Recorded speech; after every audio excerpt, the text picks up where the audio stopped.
I want to see his range tier list. I just double clicked. But ranking WoW Cataclysm, range DPS, from best to worst. Now, quick little disclaimer here. Riani got his sword on Solve number 75. So I'm a little bit pissed. But either way, hey, there we go. Let's go. Let's find out how he's ranking the classes. So, range DPS. First off, we have the intro. Nice. Hunter, survival. Oh, okay, nice. And then elemental, balance. Hell, okay, let's go. Let's get into it. With DPS, tanking, and healing rankings out of the way, it's time to take a look at the final piece of the puzzle, namely the casters and hunters. In this video, we'll go over each of the ranged classes and compare which performs the best. As with the meta video, I will take utility and buffs into account, but I am much more concerned about who pumps biggest numbers, as that's ultimately what matters. Most classes will have a place in the 25-man roster, but we're here to find out which specs will be stacked in the raid due to their high output numbers. You know what they say, bigger number, better person. Bigger number, better person. All about those numbers, baby. But also, before the tier list, I do want to say that pretty much everyone will be brought to a raid anyway, it doesn't really matter. And many of them, like for example, let's just say Boomkin. We don't pump the best numbers, but we do bring a lot of utility, so you want to have a Boomkin anyway. Unless you're a speed raider or a top parser, don't care about tier lists. Just let us have our fun ranking classes, and if you're not a 99 to 100 parser, or a world first raider, or a speed raider, just take the tier list for what they are. Entertainment. I'm also attempting to rank the specs based on their overall performance in Cataclysm, so just because a class gets a low overall ranking, that doesn't mean they won't be viable during a specific phase. With that out of the way, here is the complete ranking for ranged classes in Cataclysm Classic. Yeah, okay, let's get into with it. The non-caster, the Hunter. The Hunter in Cataclysm went through quite a lot of changes compared to the Rat Lich King counterpart. With the complete removal of mana and the addition of focus, the Hunter became much less about basing your rotation of priority spells and much more about balancing your focus generation and focus spending abilities. While the Hunter was always good at outputting damage while moving before, they become even stronger at doing damage on the move with the addition of Aspect of the Fox and with the removal of having to stutter step to shoot auto attacks. Let's dive into each of the specs. The Survival Hunter went through several iterations during Cataclysm and spent a lot of the expansion in the shadows of the Hunter. But this Now, in my own tier list, I ranked Survival in S tier, or like the top, and the other ones not that high comparatively, so let's see if we are somewhat aligned on that. time around, that will definitely not be the case. Survival Hunter gameplay essentially comes down to keeping as high uptime as possible of sniper training while maintaining a Serpent Sting with the automatic refresh of Cobra Shot. Then prioritizing Explosive Shot over Black Arrow and spending both lock and load procs on Explosive Shot with a brief delay. In terms of utility, the Survival Hunter doesn't bring that much to the table apart from ranged and melee attack speed if you don't have a Frosty K in your group. Yeah. But there'll be several fights like Magma and Meloriac where we will see a lot of value from Ice Trap. They'll have incredibly strong damage early and consistently will stay towards the top of the damage meters for the entire expansion, while perhaps falling behind the top pumpers just a little bit during Dragon Soul. That brings us to the BM Hunter, which, unlike the Survival Hunter, is strictly a utility pick in Cataclysm. In addition to bringing a Ferocious Inspiration, you can bring pretty much any raid buff in the game that's missing from your group, all from 5% crit to Bloodlust. Your damage is decent, especially if you can properly plan your kill command usage with your Bestial Rats, and if you manage to have a high uptime of Focus Fire. That said, you're still quite far behind the Survival Hunter in terms of raw numbers. And that brings us to the Marksmanship Hunter. The Hunter is one of the reasons I'm sad we're playing according to the 4.3.4 tuning, as early in Cataclysm, they were such beasts and were performing extremely well with a fun, bursty playstyle. But those days are gone. You bring True Shot R as a buff, which will pretty much under no circumstance outside of Heroic Dungeons add any value, as pretty much every single raid team will be running a Blood DK. You can still help out with traps and whatnot, but you simply do everything worse than the Survival Hunter, including damage. That's why I'll place the Survival Hunter in the S tier, BM Hunter in C tier, and MM Hunter in D tier. Ooh. That brings us to the Elemental Shaman. The allure of Elemental Shamans in... I'm assuming he uses the same strategy or like the same mentality here that I was, where marksmanship wouldn't be D tier based on their damage output, maybe, but because you have such a stronger pick, it's kind of like a why pick this tier, if that makes sense. In previous expansions has always been the utility and buffs they bring, but in Cataclysm, that is no more. While they have a wide set of buffs in their utility belts, all of them will be brought by other classes in 99% of 25-man groups. But with that said, the Elemental Shaman will still be a valuable pick in Cataclysm. They have high overall damage, being absolute turrets shooting out lava bursts and chain lightnings left and right. The cooldown of Lava Burst has a high chance to reset while Flame Shock is up, and with the Mastery having a chance to replicate the spell being cast, and with the Legendary Staff having a similar effect, the Shaman will at times have a never-ending stream of spells barraging at the boss. Where the true strength of the Elemental Shaman lies is in its burst damage. With proper snapshots of the Fire Elemental and properly offloading their fulmination stacks, the Elemental Shamans can do incredibly high damage when it truly matters.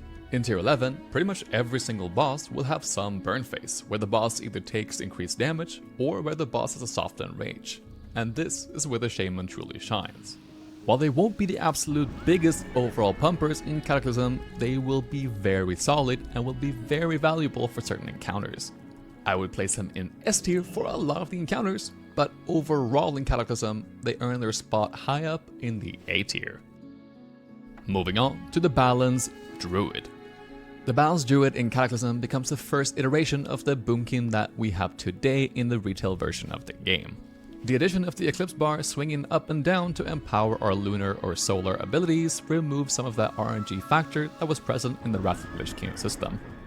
Welcomed additions like Wild Mushrooms gave you a respectable on-demand AoE burst by allowing you to detonate mushrooms that you could put on the ground before the encounter even started. And of course, you retain your Starfall in Cataclysm so that you can ninja pull packs and break CC to your heart's content.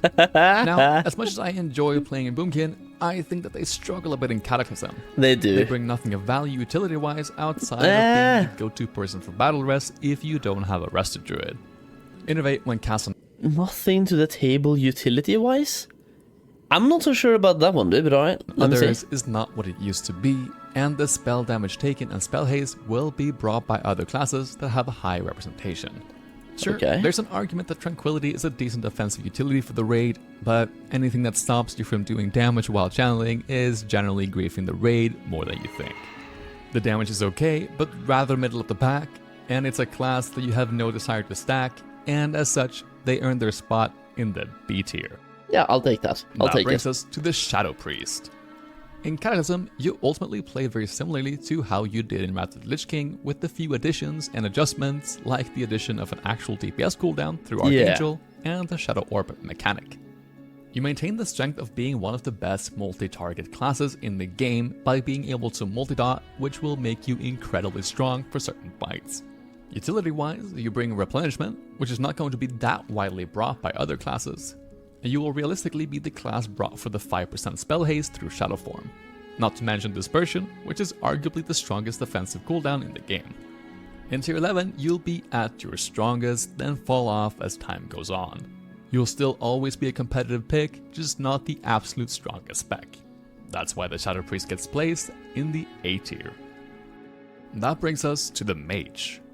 Just like previous expansions, the Mage will start out decent, but end up busted. With the addition of Time Warp and a fun and engaging new playstyle, a Mage should not have a hard time getting a spot in a 10 or a 25-man group. Yeah. Let's start by taking a look at Fire. Unsurprisingly, you will have somewhat of a rough start due to your reliance on crit rating, but you will quickly become one of the strongest specs in the game. Cataclysm is when Combustion was reworked into becoming that iconic burst spell that leaves a dot based on your current Ignite, Pyroblast, and Living Flame. Combustion, in combination with Fire Blast being able to spread it along with Ignites and Pyroblast dots, make you an absolute beast when it comes to AoE burst. As Fire, you have an execute phase below 35%, and you're one out of the 2 classes to bring 5% spell crit, making you an almost required pick for 10 and 25 men alike. But utility aside, the Fire Mage, especially after they get the legendary staff, will be stacked in sweaty guilds looking to speedrun and parse. Which brings us to the Frost Mage. No. Arcane is a spec that won't see much play in Cataclysm simply due to how strong Fire is. But with that said, Arcane still performs very well, and if you're someone who does not care about being a sweaty min-maxer, then it's absolutely a viable alternative. The Arcane Mage is very much in a similar position to previous expansions, where you have to manage your mana with stacks of Arcane Blast and excel in burn phases where the group is using all of its cooldowns. You suffer from having low damage while moving, so people with positional awareness and foresight will perform much better than those without. In a try-hard environment, the Arcane Mage will realistically only see play during phase 1 as a top tier pick, only to be very quickly replaced by Fire. And with all of that in mind, I would place the Fire Mage in S tier and Arcane Mage in B tier. Ooh. That brings us on to the last class of the series, the Warlock. Demonology Purple is a color that you can expect to S. see in your raid frames quite a lot this expansion. In terms of utility, Warlocks don't bring a whole lot outside of the 5% crit that is also brought by Fire Mages. But Healthstones and Soulstones are always welcomed in any raid team, even if Soulstone is not what it used to be after being changed to be a part of the raid combat rest cooldown. That means that if you want a raid spot, you have to do big numbers, and luckily, the Warlock does just that, starting off with Demonology Warlock. Despite being viable in Wrath, especially during the first raid tier, the Demonology Warlock has yet to see much play in our classic journey. But in Cataclysm, that will certainly change. The Demonology Warlock will be one of those specs that you will instantly know whether or not the player knows what they're doing. Yeah, the difference between I'm playing a Warlock myself, and the difference between a mid Warlock or a really good Warlock is night and day. Knowing about the pet twisting, which is a brand new mechanic, which I'm not going to get deep into, but I think Quicks is probably going to have a video on this at some point, if he doesn't already. Pet twisting and snapshotting. If you pet twist and snapshot, your DPS skyrockets, and being able to utilize your cooldowns, clicking the right buttons, just knowledge of the class and knowledge of the spec plays a huge part of Demonology, and it can be a mid spec to a top tier, actually top DPS spec.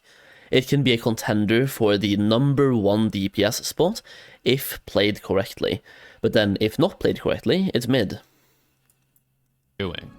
If you want to pump as high numbers as possible, you will need to have a mastery set in your bag with an on-use mastery trinket to use before the pull, pop Metamorphosis, and snapshot the mastery values, then equip your normal raid set. Yep. A good Warlock will pet twist on a lot of fights, meaning that they will use their Fel Hunter for higher single target when using their Demon Soul cooldown, while having Fel Guard up outside of your cooldown windows. As a Demo Warlock, you'll be one of the top pumpers for the entire expansion, and your AoE capabilities are absolutely bonkers. But on cleave fights, however, you lose out to the Affliction Warlock. The Affliction Warlock ultimately plays very similarly to how it did in Wrath of the Lich King within the confines of the new Soul Shard system and with the addition of a few new tools. The iconic spell Soul Swap, which if you have the glyph, allows you to store the dots you have on your current target and apply them to a second target in one global. Since we'll be playing on the 4.3.4 version of the game, it will have a 30-second cooldown, but it will be incredibly strong in multi-target fights. That doesn't mean, however, that they can't do competitive single-target damage. Some people are swearing by Affliction being the superior spec to Demonology once you get some gear and with proper play, but that remains to be seen once we have properly functioning sims. Then lastly, we have the Destruction Warlock. You seem to once again receive the long end of the stick for this expansion as a Destro Warlock. That's not to say that they're not viable, but with the other 2 Warlock specs being so strong, there's little reason to play Destro. You'll still be casting your core spells from Wrath, like Conflag and Chaos Bolt, while maintaining dots and weaving in Soulfires when you have procs. There is some copium being smoked about Destro Warlocks being stronger than we may think, but for now, it's regulated to a questing/for fun spec. That's why I would rate the Demo Warlock in the S tier, Affliction Warlock in the A tier, and Destro Warlock in the C tier. Now, keep in mind that power levels fluctuate from tier to tier, and just because you see a Fire Mage at the top of S tier won't mean that you will top the meters in Blackwing Descent. In my opinion, Cataclysm has extremely good class balance, and pretty much any of the classes on this list can top the meters if they play better than the people in their raid. But with skill levels being equal, there are definite winners and losers. If you enjoyed this video and want to see how your melee counterparts will stack up come Cataclysm, then head over to watch the video that I put out last week that goes over melee rankings in detail. If you're a tank or healer, then I have videos covering that as well. Plenty of more Cataclysm content is to come, so if you're on the Cataclysm hype train, then make sure to subscribe. But that's all for now. Thank you very much for watching. Until next time. He also has a very good recent, not exactly playlist, but a recent amount of videos covering heroic dungeons, which are really short guides. They're like really 3-minute guides on the heroic dungeons. So anyone here who will play Cataclysm, who hasn't done the dungeons yet on heroic difficulty, Riani also has videos for those, and they're really fast, to the point, and covers basically what you want to know for the heroic dungeons. I just wanted to give a shout out to that because I watched the Stonecore one and one of the it was definitely the Storcon one, and I checked out one of the other ones previously as well. I just forget, but he has really good videos on the really short and good videos on the hardcore or heroic dungeons, which are really good to know about. Heroic dungeons in Cataclysm, they're heroic. They're actually heroic. They're back to TBC heroics, kind of, where Wrath heroics were really easy. Heroics in Cataclysm, they can be hard, so be prepared, and he helps you be prepared. So there we go. The link will be down below as well for his channel, so go and check it out and show him some love. Now, we're going to go back to some archaeology, and for those who don't know, we have been spending way too many hours. I'm hoping the timer hasn't reset and it still keeps going. Yeah, we're on 73.5 hours. It just paused for a little bit, but 73.5 hours spent on archaeology. Oh, man, dude. Man, dude.